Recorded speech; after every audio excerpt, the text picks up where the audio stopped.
காலையிலேயே சீக்கிரமா எழுந்திரிச்சு எப்பவும் போல இன்னைக்கு வந்து கலக்கி தோசை தான் பண்ணேன். அதுக்கப்புறம் வந்து பார்த்திங்கன்னா, இதுக்கு தொட்டுக்க சட்னி செஞ்சுருந்தேன்.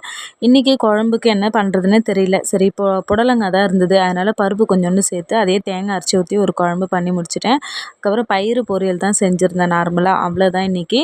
அதுக்கப்புறம் எங்கள் வீட்டுக்காரரு மலைக்கு போகிறாருன்னு சொல்லியிருந்தேன். அதனால் வீட்டில் இருக்கிற எல்லா துணியும் வாஷ் பண்ணணும்னு சொல்லிட்டு இன்றைக்கும் 2வது ட்ரிப்பாக இன்னொரு முறை வாஷ் பண்ணியும் போட்டாச்சு.